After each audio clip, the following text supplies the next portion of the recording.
Aviation industry को एक और बड़े धक्के का सामना करना पड़ा जब 12 जून 2025 को अहमदाबाद से लंदन जा रही एक फ्लाइट टेक ऑफ के महज 30 सेकंड बाद ही नजदीक के मेडिकल कॉलेज में मौजूद हॉस्टल से टकराकर दुर्घटनाग्रस्त हुई। रिपोर्ट्स की माने तो on board 241 and on ground 38 लोगों की मौतें हुई एंड अभी तक एक्चुअल रीजन नहीं पता चला है इस हादसे का, वो तो हमें इन्वेस्टिगेशन के बाद ही पता चलेगा। बट राइट नाउ अभी जितनी भी पॉसिबिलिटीज एंड थ्योरी जो मेनली पता चल रही हैं वो सारी आज मैं इस वीडियो में बताने वाला हूँ एंड कुछ मेरे पर्सनल पॉइंट ऑफ व्यू से जो मुझे लगता है हुआ होगा उसकी भी बात करेंगे। So without further more delay let's start the video. We're getting reports of a plane crash in India.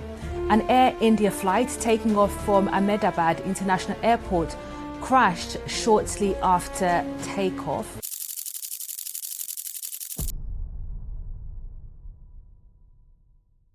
गुरुवार 12 जून 2025 एक सुहाना दिन था, अभी तक क्लियर स्काई। उस दिन अहमदाबाद के सरदार वल्लभ भाई पटेल इंटरनेशनल एयरपोर्ट से एक बोर्डिंग फ्लाइट AI-171 दोपहर के 1:30 पर लंदन गेटविक जाने के लिए उड़ान भरती है। ये सफर नियरली 5 से 6 घंटे का होने वाला था।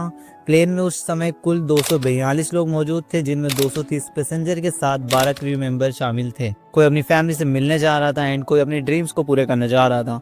बट नो वन नोज कि ये उनकी जिंदगी का आखिरी सफर होगा जो कि लेस देन अ मिनट ही खत्म हो जाएगा। टेक ऑफ के सिर्फ 30 सेकंड बाद जब प्लेन सी लेवल से 625 फीट ऊपर के एल्टीट्यूड पर पहुंचा तो पायलट एक मेडे कॉल करते हैं एयर ट्रैफिक कंट्रोल को, ये बताने के लिए कि प्लेन में कुछ तो गड़बड़ है, पर उन्हें कोई रिस्पांस नहीं मिलता एंड ये मेडे कॉल ही लास्ट मैसेज था जो कि प्लेन क्रैश होने से पहले आया था। अब एक्चुअली मेडे कॉल सिर्फ तभी किया जाता है जब पैसेंजर की जान को खतरा हो and the same call was sent that time. As per some possibilities plane में कोई टेक्निकल या ह्यूमन एरर आया होगा, जिसके बाद प्लेन ने अपना संतुलन खोया एंड सीधे जाके नजदीक के BJ मेडिकल कॉलेज के हॉस्टल की मेस वाली बिल्डिंग से टकरा गया।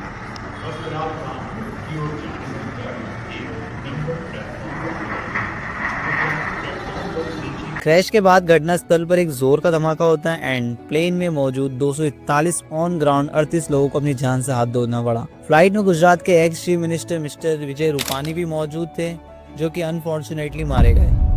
अब इतने बड़े क्रैश को सरवाइव कर पाना नियरली तो इम्पॉसिबल ही है, बट एक ब्रिटिश इंडियन पैसेंजर मिस्टर विश्वास कुमार रमेश जो कि सीट नंबर 11A पर बैठे थे, वो इस क्रैश को एनी हाउस सरवाइव कर जाते हैं। अब जो सीट नंबर 11A है वो इमरजेंसी गेट के एकदम पास थी, जिसके थ्रू वो प्लेन से सेफली बाहर आ गए। उन्हें थोड़ी बहुत इंजरीज आई है एंड उनका ट्रीटमेंट अभी चल रहा है। उन्होंने मीडिया को ये भी बताया कि उन्हें खुद बिलीव नहीं हो रहा था कि वो इस क्रैश को कैसे सरवाइव कर गए। उन्होंने ये भी बताया था कि प्लेन के टेक ऑफ करने के बाद फ्लाइट के अंदर लाइट्स फ्लिकर कर रही थी एंड हल्का फुल्का बजिंग साउंड भी सुनाई दे रहा था, जिससे उन्हें ये क्लियर हो गया था कि प्लेन में कुछ तो गड़बड़ है।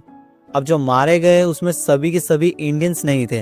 उनमें देखा जाए तो नेशनलिटी के हिसाब से 169 Indians, 53 Britishers, 7 Portuguese and 1 Canadian passenger की मौजूदगी भी थी। सो अब फाइनली बात करते हैं कि एक्चुअली वहाँ हुआ क्या होगा on the basis of possibilities and theories. So सबसे पहले आप ये क्लिप देखिए।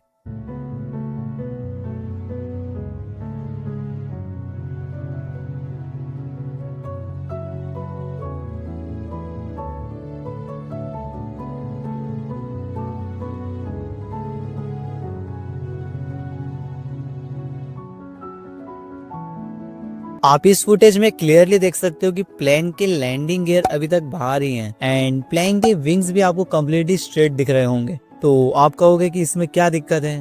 तो किसी भी प्लेन को टेक ऑफ के टाइम थोड़े बहुत लिफ्ट की जरूरत होती है। अब प्लेन में ड्रैग एंड लिफ्ट दोनों का सेम प्रोपोर्शन में होना काफी जरूरी होता है। अब जो लिफ्ट है वो प्लेन के विंग्स में मौजूद फ्लैप्स एंड स्लैट के थ्रू मिल पाती है। अब आप पूछोगे कि फ्लैप्स एंड स्लैट क्या होते हैं, तो just look at this image. आप ये जो हिस्सा बाहर निकला हुआ देख रहे हैं यही फ्लैप्स एंड स्लैट है। अब पायलट के द्वारा फ्लैप्स एंड स्लैट को टेक ऑफ के टाइम 5 से लेकर 15 डिग्री तक खोला जाता है ताकि एक फॉरवर्ड अटैकिंग फोर्स लगे, जिससे हम एरोडायनेमिक फोर्स भी कहते हैं।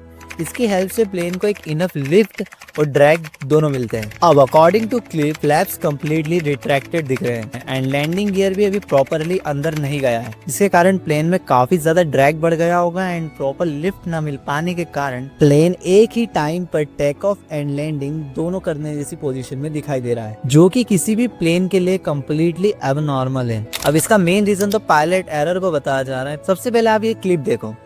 I think the pilot flying said to the co-pilot, gear up at the appropriate time. I think the co-pilot grabbed the flap handle and raised the flaps instead of the gear.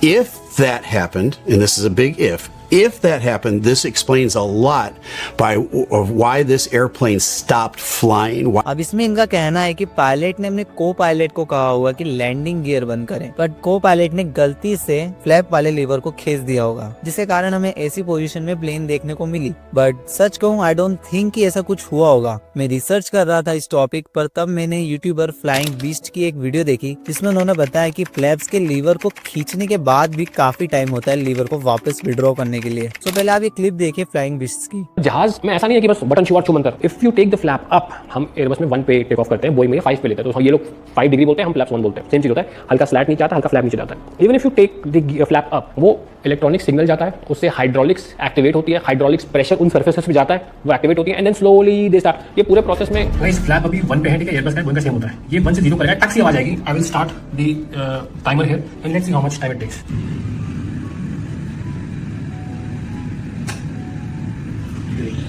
अब ये जाके 0 पे आ रहा है, जब ये आएगा मैं टाइमर स्टॉप कर दूंगा। अभी तक 0 नहीं हुआ, अभी तक 0 नहीं हुआ। Takes so much time to flaps. अब ये 0 हुआ, अब ये 0 होगा भाई। 18 सेकंड्स। सो आप देख ही सकते हैं कि flaps took 18 second to be back to its original position. So that's why I don't think कि ये रीजन वैलिड है। Still the real reason is hidden from us, इसलिए मैं नहीं कह सकता कि ये कारण है कि नहीं। एंड अब बात करते हैं अगले पॉसिबल रीजन की। तो now guys look at this clip.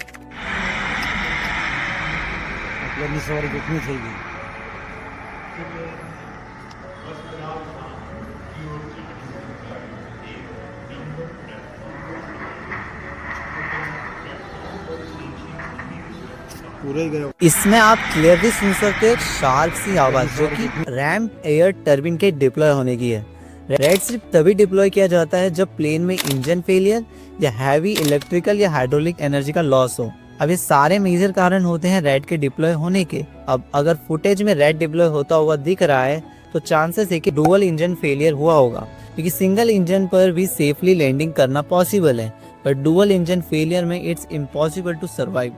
वैसे तो dual engine failure 1 in a million time होने के चांसेस होती है, बट यहाँ मुझे ऐसा लगता है कि डुअल इंजन फेलियर हो सकता है। मेरे हिसाब से ये रीजन सबसे ज्यादा वैलिड है, बट स्टिल इस रीजन पर भी अभी क्वेश्चनिंग तो उठ ही रहे हैं, क्योंकि फ्लाइट के उड़ने से पहले बहुत सारे सेफ्टी चेक्स होते हैं, लाइक इंजन प्रॉपर वर्क कर रहा है या नहीं, एंड और भी काफी सारे चेक्स होते हैं। उसके बाद ही फ्लाइट टेक ऑफ करना शुरू करती है। सो कंफर्मली आई कांट से कि ये रीजन भी हो सकता है, ये भी जस्ट अभी एक पॉसिबिलिटी ही है। अब बात करें तो बर्ड अटैक की बात भी हो रही थी कि कोई पक्षियों का झुंड प्लेन से टकराया होगा।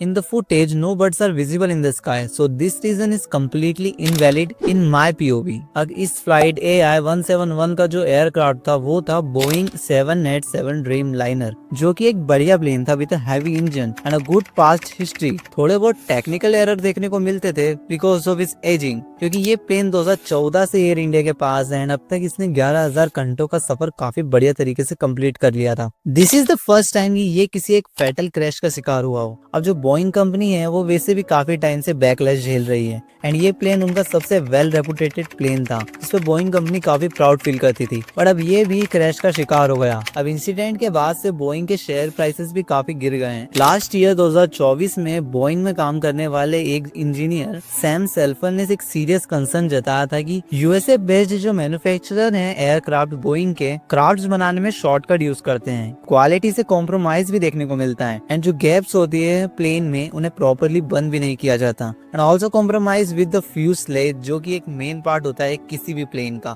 That is the exact line said by Mr. Sam Sulfur। अब इस पूरी घटना के बाद घटना स्थल पर काफी सारे रेस्क्यू ऑपरेशन किए गए। 150 प्लस व्हीकल जिसमें अर्थ मूवर एंड ट्रक भी शामिल थे, उनके साथ Ahmedabad Municipal Corporation, fire brigade, NDRF की team, Ahmedabad police force and और भी बहुत सारी टीम इंसिडेंट प्लेस पर पहुंची एंड रेस्क्यू ऑपरेशन किए। मलबे में से हमें ब्लैक बॉक्स की रिकवरी भी हो गई है, जिसके अंदर के डेटा से हमें ये पता चल जाएगा कि एग्जैक्टली क्या हो रहा था फ्लाइट में उस टाइम। बाकी अभी भी इन्वेस्टिगेशन चल ही रही है एंड आई विश कि soon we get the real answer. इस हादसे के बाद थोड़े टाइम के लिए अहमदाबाद एयरपोर्ट की फ्लाइट सस्पेंड कर दी गई एंड टाटा ग्रुप, जो कि पेरेंट कंपनी है एयर इंडिया की, उन्होंने 1 करोड़ का फाइनेंशियल सपोर्ट देने को कहा पर passenger who got killed in this crash. And हाँ, ऑब्वियसली इलाज कराने का जिम्मा भी उन्होंने उठाया। यार, flights are the only mode of transportation जिससे आप आउट ऑफ कंट्री जा सकते हो शिप्स के अलावा। अगर हम ऐसे हादसे देखने को मिलते रहेंगे तो लोगों में एक डर का माहौल बन जाएगा फ्लाइट्स को लेके।